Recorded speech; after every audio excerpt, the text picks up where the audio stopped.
नमस्कार दोस्तों, एजुकेशन 24 में आपका स्वागत है। दोस्तों आज का वीडियो आप सबके लिए बहुत ही खास होने वाला है, क्योंकि आज के इस वीडियो में आपको बीए फर्स्ट ईयर के फर्स्ट सेमेस्टर में आपका सब्जेक्ट है संस्कृत, उसके अंदर कौन कौन से क्वेश्चन आने वाले हैं, इस वीडियो के अंदर मैं आपको आने वाले क्वेश्चन के बारे में बताऊंगा। तो आप इस वीडियो को पूरा अंत तक जरूर देखिएगा, क्योंकि इस वीडियो से आपको बहुत कुछ सीखने को मिलेगा जो कि बीए एग्जाम में काम करेगा। तो आइए देर न करते हुए वीडियो को शुरू करते हैं। और बीए फर्स्ट ईयर के फर्स्ट सेमेस्टर में आपका सब्जेक्ट है संस्कृत, उसके अंदर जो भी क्वेश्चन आने वाले हैं उन आने वाले क्वेश्चन के बारे में जानते हैं।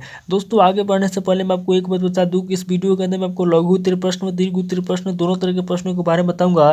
तो आप इस वीडियो को स्किप के बिना पूरा देखिएगा, ताकि आपको दोनों तरह के प्रश्नों के बारे में पता चल सके। तो आज दोस्तों बिना किसी तरीके हम लोग शुरू करते हैं और सबसे पहले लघु उत्तरीय प्रश्नों के बारे में जानते हैं। तो यहाँ पे दोस्तों लघु उत्तरीय प्रश्न में पहले प्रश्न की बात की जाए तो यहाँ पे दोस्तों आपका पहला प्रश्न दिया हुआ है, नीति शतक के अनुसार दुर्जनों की निंदा पर प्रकाश डालिए। पहला क्वेश्चन कह रहा है जो नीति शतक है, नीति शतक के अनुसार जो दुर्जनों की निंदा है, पहले क्वेश्चन के अंदर आपको नीति शतक के अनुसार दुर्जनों की निंदा पर प्रकाश डालना है। अब दोस्तों अगले क्वेश्चन की बात की तो यहाँ पर दोस्तों आपका दूसरा क्वेश्चन दिया हुआ है, कुमार संभव महाकाव्य में वर्णित प्रकृति चित्रण का वर्णन कीजिए।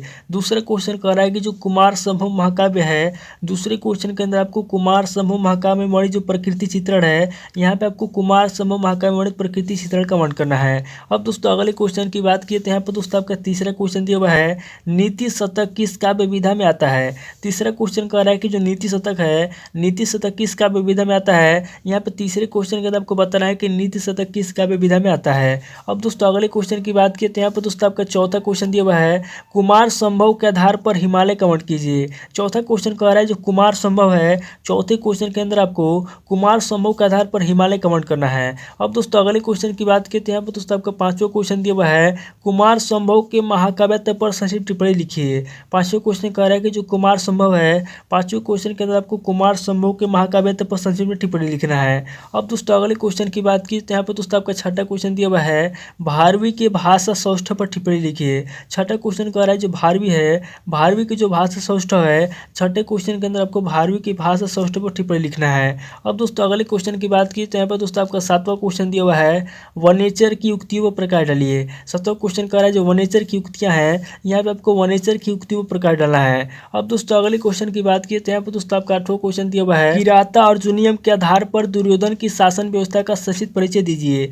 आठवां क्वेश्चन कह रहा है जो किराता अर्जुनियम है, किराता अर्जुनियम के आधार पर जो दुर्योधन की शासन व्यवस्था है, यहाँ पे आपको किराता अर्जुनियम के आधार पर दुर्योधन की शासन व्यवस्था का संक्षिप्त परिचय देना है। अब दोस्तों अगले क्वेश्चन की बात की तो यहाँ पर दोस्तों आपका नवा क्वेश्चन दिया हुआ है, किराता अर्जुनियम के प्रथम स्वर का सारांश प्रस्तुत कीजिए। नवा क्वेश्चन कह रहा है जो किराता अर्जुनियम है, नवे क्वेश्चन के अंदर आपको किराता अर्जुनियम के प्रथम स्वर का सारांश प्रस्तुत करना है। अब दोस्तों अगले क्वेश्चन की बात की तो यहाँ पर दोस्तों आपका 10वां क्वेश्चन दिया हुआ है, महाकवि कालिदास के काव्यों का परिचय दीजिए। 10वां क्वेश्चन कह रहा है कि जो महाकवि कालिदास के काव्य हैं, 10वें क्वेश्चन के अंदर आपको महाकवि कालिदास के काव्यों का परिचय देना है। अब दोस्तों अगले क्वेश्चन की बात की तो यहाँ पर दोस्तों आपका 11वां क्वेश्चन दिया हुआ है, रघुवंशम मनोरम चित्रों की चित्रशाला है समझाइए। 11वां क्वेश्चन कह रहा है कि जो रघुवंशम है, रघुवंशम मनोरम चित्रों की चित्रशाला है, इसको आपको समझाना है कि रघुवंशम मनोरम चित्रों की चित्रशाला है। अब दोस्तों अगले क्वेश्चन की बात की तो यहाँ पर दोस्तों आपका 12वां क्वेश्चन दिया हुआ है, ज्योतिष के क्षेत्र में आर्यभट्ट के योगदान पर संक्षिप्त प्रकाश डालिए।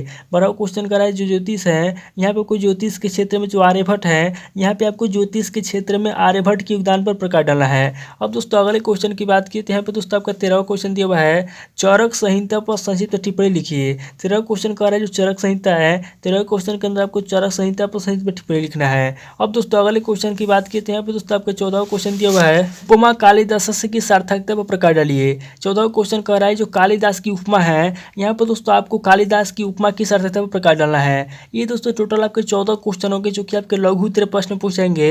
अब दोस्तों आगे हम लोग दीर्घ उत्तरीय प्रश्नों के बारे में जानेंगे। तो यहाँ पर दोस्तों दीर्घ उत्तरीय प्रश्न में पहले प्रश्न की बात की जाए तो यहाँ पर दोस्तों आपका पहला प्रश्न दिया हुआ है, गणित शास्त्र के उद्भव एवं विकास का संक्षेप में वर्णन कीजिए। पहला क्वेश्चन कह रहा है कि जो गणित शास्त्र है, पहले क्वेश्चन के अंदर आपको गणित शास्त्र के उद्भव एवं विकास का संक्षेप में वर्णन करना है। अब दोस्तों अगले क्वेश्चन की बात की तो यहाँ पर दोस्तों आपका दूसरा क्वेश्चन दिया हुआ है, कालिदास का जीवन परिचय देते हुए उनकी कृतियों का उल्लेख कीजिए। दूसरा क्वेश्चन कह रहा है जो कालिदास हैं, दूसरे क्वेश्चन के अंदर आपको कालिदास का जीवन परिचय देना है और कालिदास का जीवन परिचय देते हुए उनकी कृतियों का उल्लेख करना है, यानी कि उनकी जो भी रचनाएं हैं उनकी रचनाओं का यहाँ पे उल्लेख करना है। अब दोस्तों अगले क्वेश्चन की बात की तो यहाँ पर दोस्तों आपका तीसरा क्वेश्चन दिया हुआ है, माघ के जीवन और कृतित्व पर प्रकाश डालिए। यहाँ पर दोस्तों तीसरा क्वेश्चन कर रहा है जो माघ है, यहाँ पर दोस्तों आपको माघ के जीवन और उसके कृतित्व पर प्रकाश डालना है। अब दोस्तों अगले क्वेश्चन की बात की तो यहाँ पर दोस्तों आपका चौथा क्वेश्चन दिया हुआ है, भारवी की पद शैली की विशेषता लिखिए। चौथा क्वेश्चन कर रहा है जो भारवी है, भारवी की जो पद शैली की विशेषता है, चौथे क्वेश्चन के अंदर आपको भारवी की पद शैली की विशेषता लिखना है। अब दोस्तों अगले क्वेश्चन की बात की तो यहाँ पर दोस्तों आपका पांचवा क्वेश्चन दिया हुआ है, द्रौपदी की चरित्रगत विशेषताओं का वर्णन कीजिए। पांचवा क्वेश्चन कर रहा है द्रौपदी की चरित्रगत विशेषता है,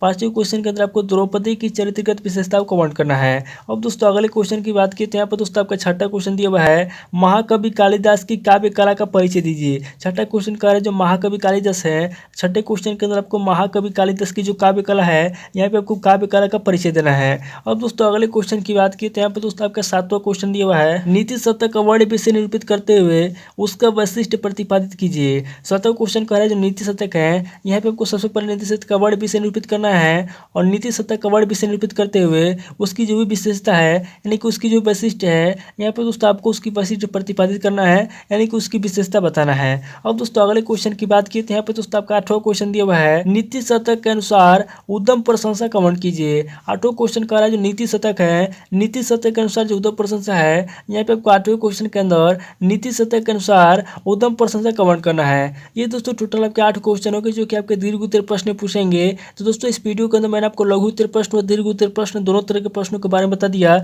आप इन दोनों तरह के प्रश्नों को नोट कर लीजिए और किसी किताब से सीरीज से मिलाकर के याद कर लीजिए। तो दोस्तों आज इस वीडियो को मैं यहीं पे स्किप करता हूँ, मिलता है आपसे नेक्स्ट वीडियो में। अगर आपको वीडियो अच्छा लगा तो वीडियो को लाइक कीजिए, शेयर कीजिए और कमेंट करके बताइए कि आपको नेक्स्ट वीडियो किस टॉपिक के ऊपर चाहिए। थैंक यू दोस्तों।